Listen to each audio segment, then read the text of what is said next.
तुम्ही ने तो कहा था कि पूछ लेना। पूछा? क्या कहा? यह कहा कि पसंद ना पसंद पर किसी का इख्तियार नहीं होता। तो आप इसके पीछे खुद को दुनिया से छुपाया करती थी। क्या मतलब है इसका? बेटा आखिर तुम्हें क्या तकलीफ हो रही है? अगर वो तफरीहन कहीं रुक भी गए हैं तो आते होंगे। तकलीफ ये है आंटी कि यहाँ जो परेशानी फैली हुई है उसका क्या इलाज है? मैं मान ही नहीं सकता कि उसको कहीं फोन ना मिला हो, बल्कि उसके पास तो अपना मोबाइल था। देखो मुझे बहुत टेंशन हो रही है, प्लीज हम ढूंढने चलते हैं। बहुत बहादुर हैं आप। मजाक तो रहा है। आइए अल्लाह मियां से दुआ मांगते हैं कि किसी सैर्स पार्टी को भेज दें। वैसे अगर कोई सैर्स पार्टी ना भी आई तो भी अच्छा होगा।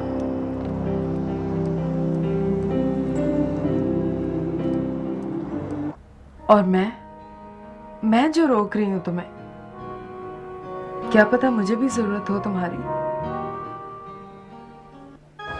आने वाले वाकयात का किसको पता होता है? तुम्हें पता है? जो वाकयात हो रहे हैं उनसे अंदाजा तो हो रहा है। देखो दानियाल, हमारी बहुत अच्छी दोस्ती है, इसे तुम अपने अंदाजों पर मत खराब करो। माफ कीजिएगा, मेरे पास वक्त नहीं है, बहुत काम करने हैं मुझे।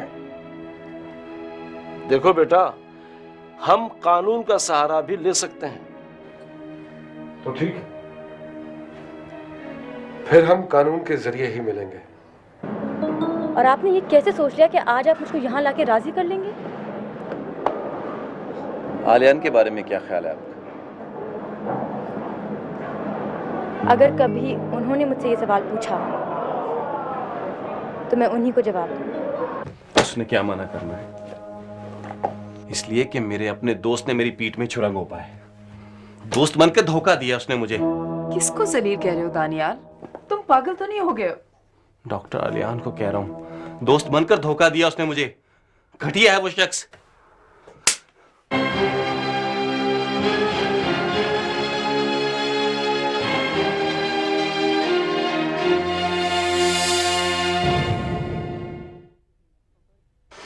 खबरदार जो तुमने आइंदा उससे कुछ कहा।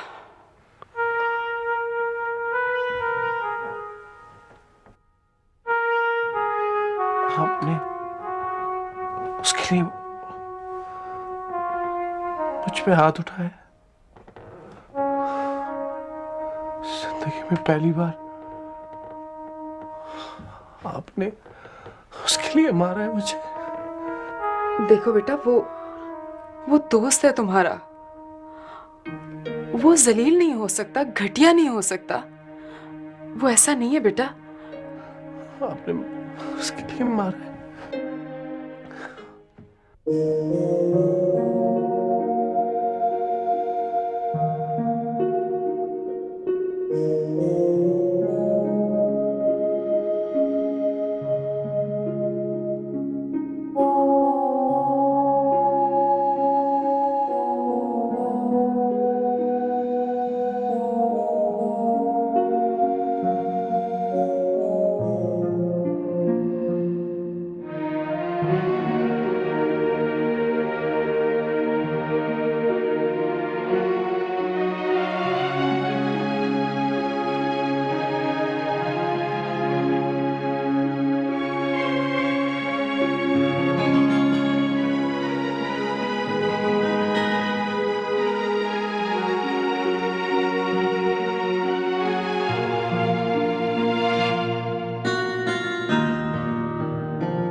मैंने वो तमाम कागजात तैयार कर लिए हैं जो आपने मुझे दिए थे।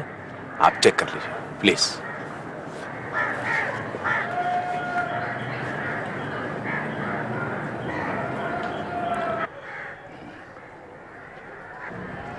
इनमें वो तमाम पॉइंट्स आपने शामिल कर ली जो मैंने आपको बताए थे। जी, यही कि आपने अपनी तमाम जायदाद जो कि आपके वालिद साहब ने आपको दी थी, अपनी मर्जी से अपनी दोनों बेटियों के नाम कर दी है। हवेली का एक हिस्सा ईशा समी के नाम और दूसरा हिस्सा ईमान समी के नाम है, जिससे वो फरोख्त करने की मजाज नहीं है, बल्कि वो उनकी आइंदा जनरेशन के लिए होगी। ऐसा कीजिए कि इसे कोर्ट से वेरीफाई करवा लीजिए, मैं साइन कर देता हूँ और फिर इन कागजात को मेरे बताए हुए एड्रेसेस पे भिजवा दीजिए। ठीक है सर, मैं आज ही ये काम कर लेता हूँ। Thank you very much.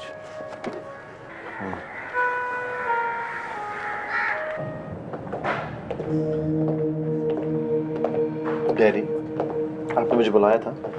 हाँ, मुझे तुमसे कुछ जरूरी बात करनी है। आओ यहाँ बैठिए।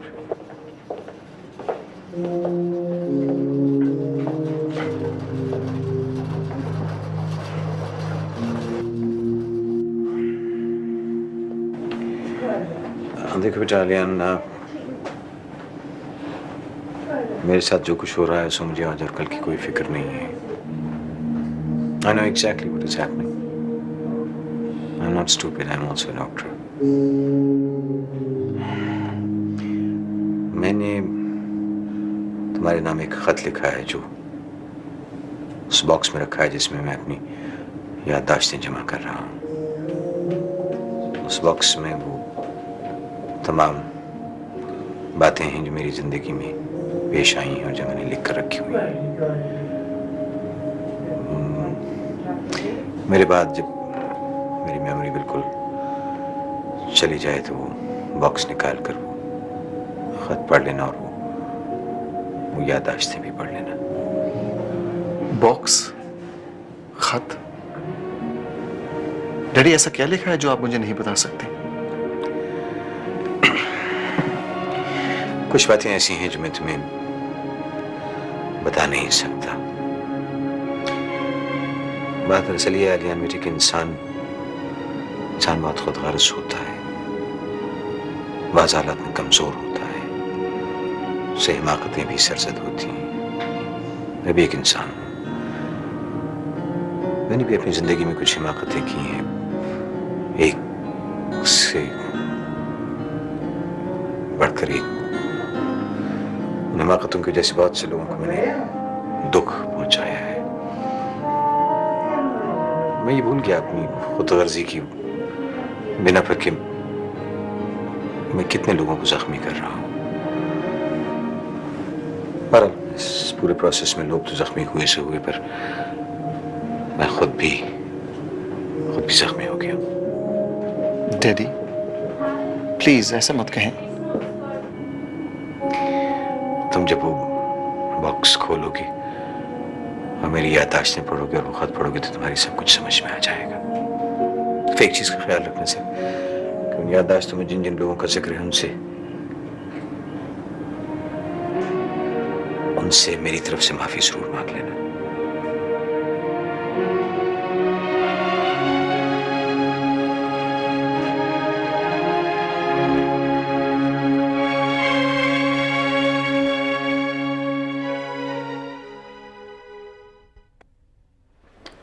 ईशा, अभी तो मत जाओ, अभी तो हम मिले हैं। क्यों, बाद में मिलने का इरादा नहीं है क्या? कैसे मिलेंगे?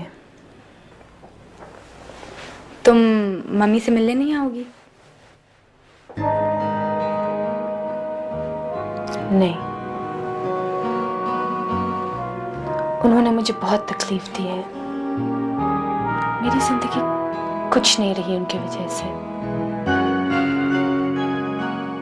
इसलिए कि उन्होंने मुझे रिजेक्ट किया था। मुझे छोड़कर तुम्हें साथ ले गई थी। मैं तो बहुत छोटी थी उस वक्त ईमान, और वैसे भी तुम्हें क्या अंदाजा मम्मी की तकलीफों का। 20 साल में एक बार भी उन्होंने मुझे नहीं पूछा, ना कोई खत लिखा, ना कोई फोन किया। क्या माँ ऐसी होती है? मैं कैसे भूल सकती हूँ ईशा कि मैं रात रात भर जागी हूँ, दिन दिन भर रोई हूँ, क्या से क्या बन गई हूँ। लोग पागल कहने लगे हैं। खैर तुम भूल जाओ उन बातों को। तुम्हें पता है पुराने जमाने में बादशाह लोग मुजरिमों को खुशी के मौके पर माफ कर दिया करते थे, तो तुम भी खुश हो ना, तो बस माफ कर दो। मैं खुश हूँ। वो जो गिटार बजाते हैं और गाना गाते हैं, उनका नाम मिस्टर खुशी ही तो है। बस यही सुनना चाहती थी ना। वो तुम्हें पसंद है ना? वैसे वो हैं भी बहुत ही अच्छे। देखो अगर तुम नहीं आई ना तो मैं मम्मी को यहाँ लेके आ जाऊंगी। नहीं, मुझ में इतना हौसला ही नहीं कि मैं उनसे मिल सकूं। खैर अभी तो मैं जा रही हूँ, लेकिन लौट कर फिर आऊंगी। या तो तुमको मैं जबरदस्ती ले जाऊंगी, या फिर सारिम भाई से कहूंगी कि तुमको लेकर आ जाएं। मुझे यकीन नहीं आता कि दुनिया में ऐसे लोग भी होते हैं जैसे आलिया फुप्पी और सारिम। अरे दुनिया में अगर ऐसे लोग ना होते ना तो दुनिया कब की खत्म हो चुकी होती।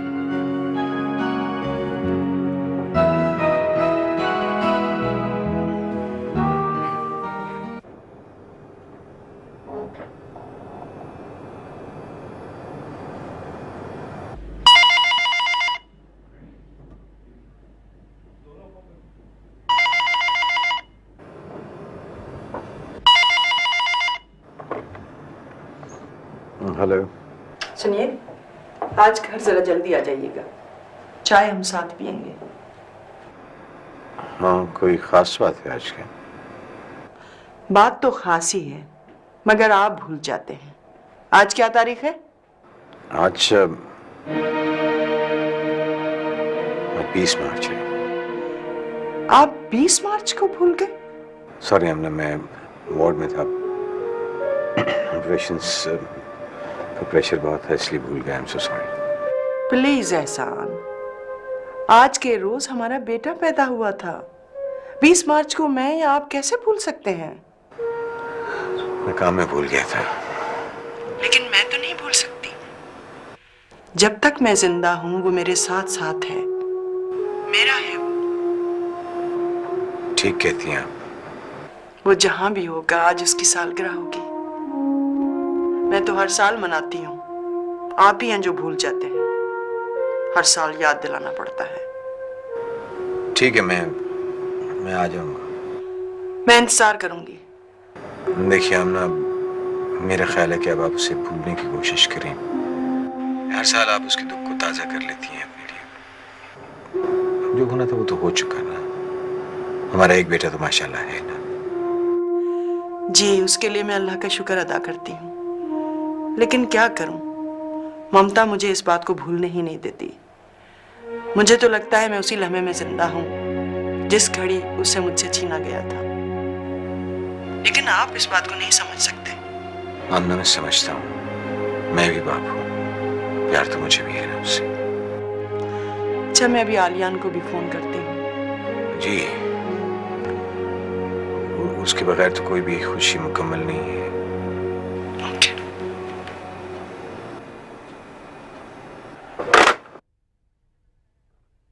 मुझे जो लगता है मैं उसी लम्हे में जिंदा हूँ जिस घड़ी उसे मुझसे छीना गया था।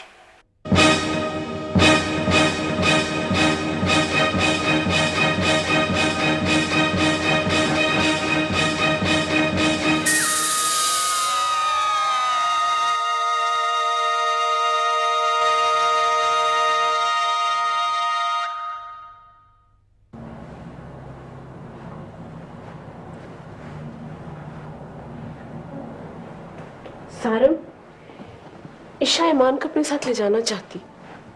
साथ ले जाना चाहती? क्यों? ईमान तो जाना नहीं चाहती। हाँ, वो माँ से खफा है सोफी ने उसके साथ ज्यादती भी की है, जिसकी वजह से वो हर्ट हुई है।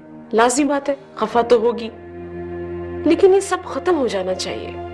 हाँ वो तो है, लेकिन ये सब आपके कहने से भी खत्म हो सकता है। तुम्हारे मामू का फोन आया था, उन्होंने अपनी हवेली दोनों बेटियों के नाम कर दी। असल में खानदान वालों की नजरें उस हवेली पर थी, इसलिए उन्होंने जल्दी ये काम कर लिया।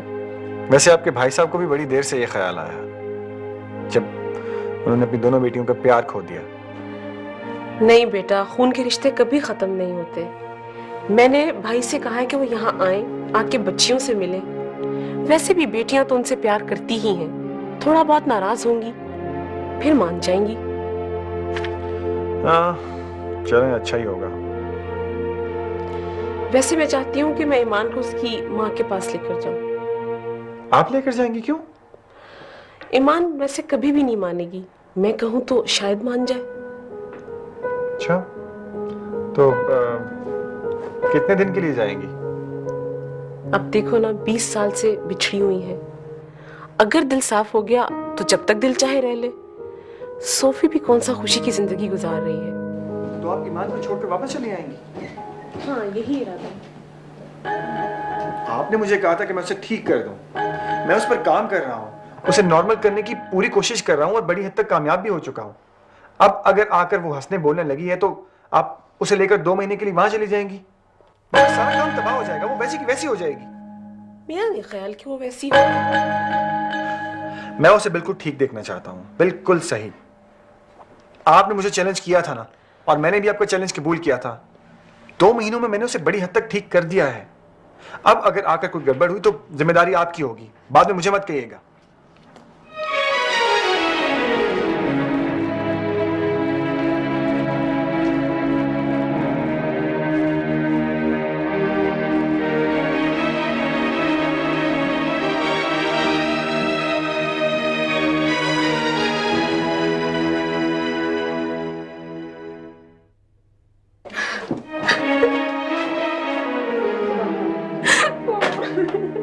ईमान, क्या हुआ? रो क्यों रही हो? मुझे बताओ, कम ऑन, उठो। क्यों रो रही हो? क्या हुआ है? वो भी मुझे आप नॉर्मल समझते। वो मेरा इलाज कर रहे थे। उन्हें मेरी जात से दिलचस्पी नहीं है। मैं उनके लिए एक चैलेंज केस थी। वो मुझे ठीक करना चाहते थे और मैं समझ रही थी कि वो कौन? किसकी बात कर रही हो? बताओ मुझे।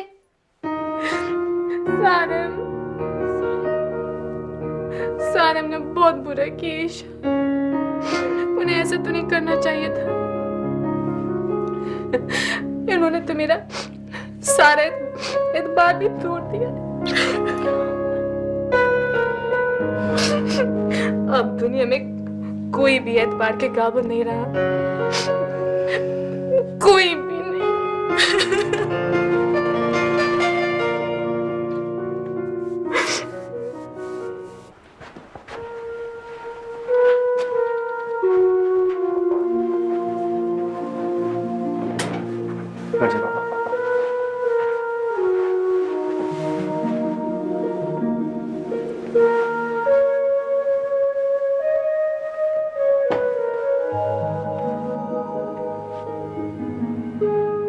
डैडी, आप सुनने की कोशिश करें प्लीज।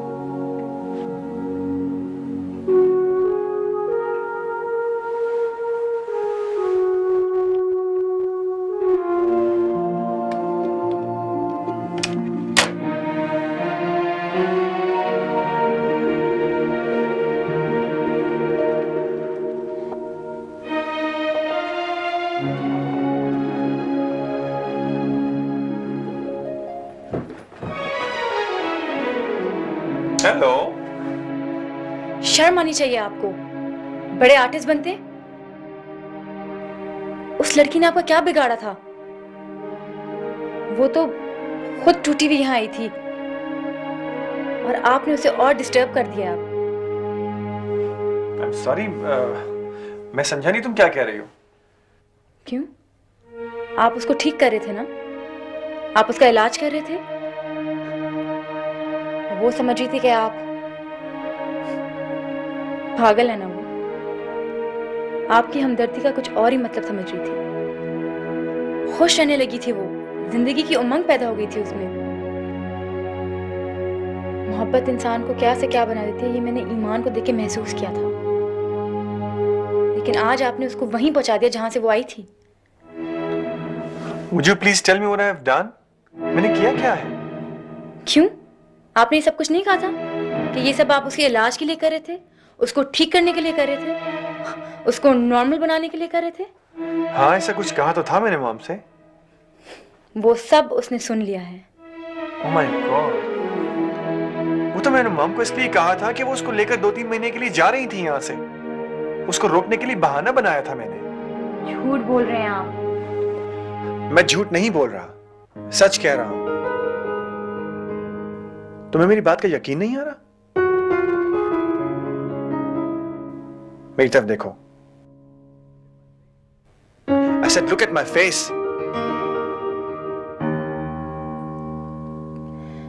आप सच कह रहे हैं?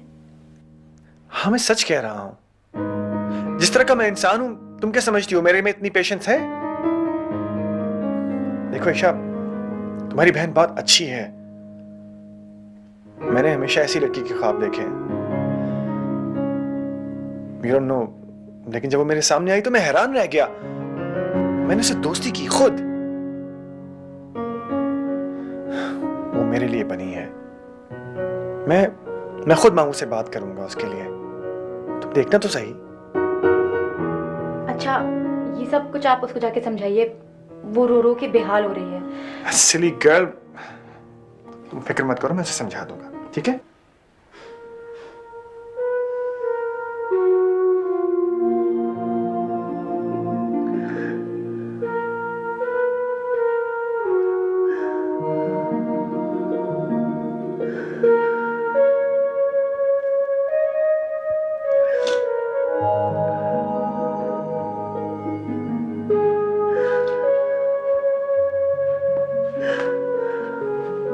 सॉरी बेटे दानिश। नहीं मम्मी। आखिर ये कब तक ऐसा होता रहेगा? मम्मी, डैडी की विल पावर बहुत स्ट्रांग है, इसलिए ये जो प्रोसेस है काफी स्लो है मम्मी। अब जानती हैं कि अगर कोई और पेशेंट होता तो अब तक सब कुछ भूल चुका होता। कब से है ये बीमारी उनको? बताओ आज मुझे ये सब कुछ।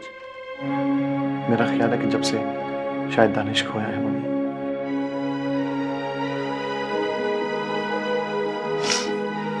मम्मी, डॉक्टरों से एक और भी बहुत बड़ी ताकत है, और वो है बचाने वाली। मम्मी, आप दुआ क्यों नहीं करती? दिन रात दुआएं ही तो करती रहती हूँ। आइए मम्मी, केक काटते हैं। शायद वो बच्चा भी आज केक काटने के इंतजार में हो। Happy birthday Danish.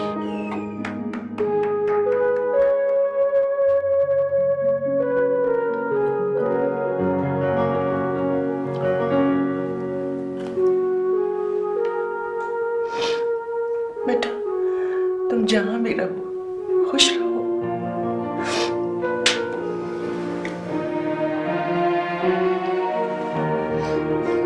बाकी की सालगिरह डैडी के सामने होगी मम्मी। लेकिन आलियान, एहसान तो बहुत है, स्ट्रॉन्ग आदमी है, उनको ये सब क्यों हुआ? मम्मी, जब अनब्रेकेबल चीजें टूटती हैं तो सब कुछ चूर चूर हो जाता है। प्लीज ऐसा मत करो, ऐसा मत करो, ऐसा मत करो।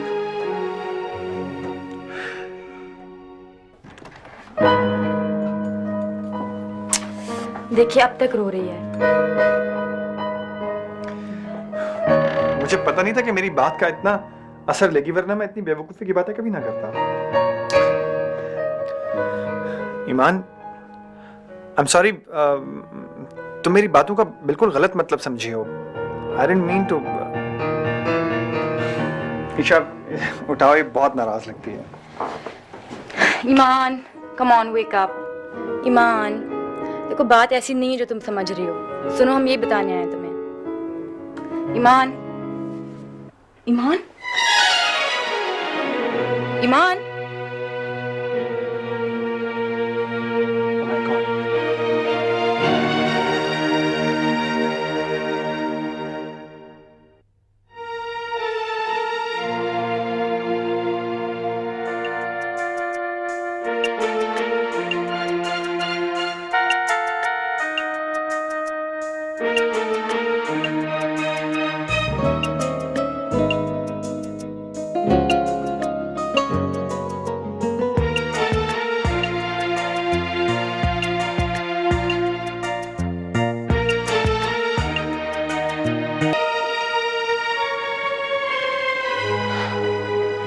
बेटा मेरा ख्याल है तुम्हारे मम्मी और पापा को खबर कर देनी चाहिए। नहीं नहीं डरो मत, उसे कुछ नहीं होगा, वो ठीक हो जाएगी। लेकिन उन दोनों को इत्तला करना बहुत जरूरी है। कोई जरूरत नहीं उन्हें बुलाने की। क्या कह रहे हो? मत कहो ऐसे। मैं ठीक कह रहा हूं। अगर उसे कुछ हो गया तो किसको परवाह होगी? कौन परेशान होगा?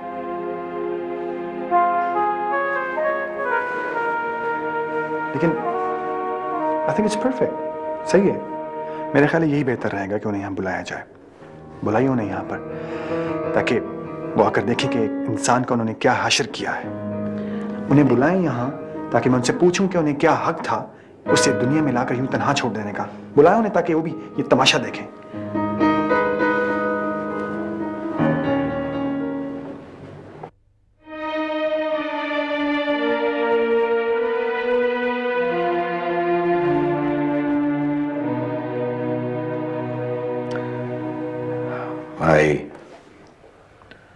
I'm sorry, मैं उस दिन में बर्थडे में नहीं आ सका था। मुझे याद था लेकिन फिर भूल गया। आपको तो पता ही है मुझे क्या हो रहा है। नहीं, मैं कुछ नहीं जानती और न मैं जानना चाहती हूँ। हाँ प्लीज मेरे सामने ऐसी बातें ना किया करें, मुझे याद ना दिलाया करें। ये बस घबराहट होती है। My God, ये आप इतनी टिपिकल बीवी कब से बन गई? हमेशा से हूँ।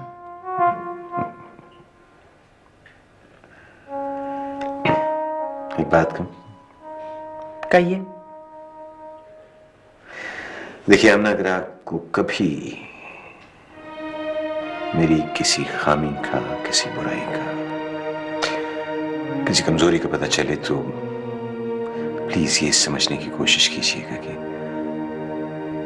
इंसान कभी परफेक्ट नहीं होता। हम उससे अपनी मोहब्बत से परफेक्ट बना देते हैं, वरना वो तो बेचारा बहुत मामूली सा आदमी होता है। ऐसी बातें क्यों कर रहे हैं? भाई, जिस आदमी को ये पता ना हो कि चंद दिन में, चंद महीनों के बाद उसे कुछ याद रहेगा भी या नहीं रहेगा, उसे ये पता हो कि वो सब कुछ भूल जाएगा। वो चाहता है कि उसे याद रखने वाले लोग अच्छी तरह याद रखें, बुरी तरह याद न रखें, चाहे वो बुराई क्यों ना हो। आपको कौन बुरा कह सकता है?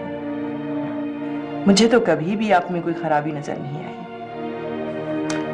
Thank you. इसलिए कि आप खुद बहुत अच्छी हैं।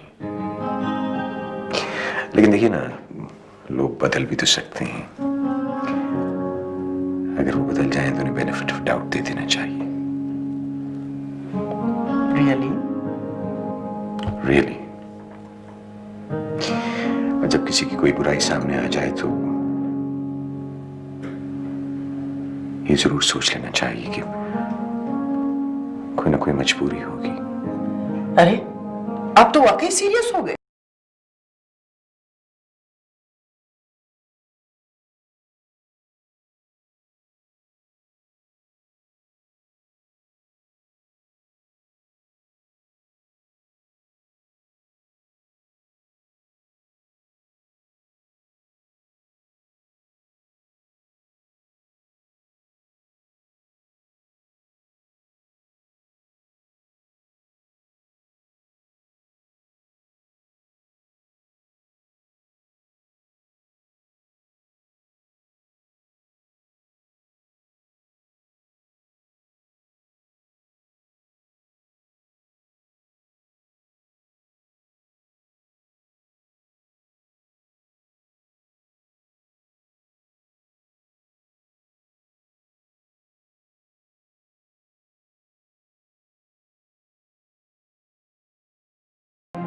तुम्हें इतना भी अंदाजा नहीं हुआ कि मैं तुमसे कितना प्यार करने लगी थी, और तुम बगैर किसी का ख्याल किए जाने को तैयार हो गई।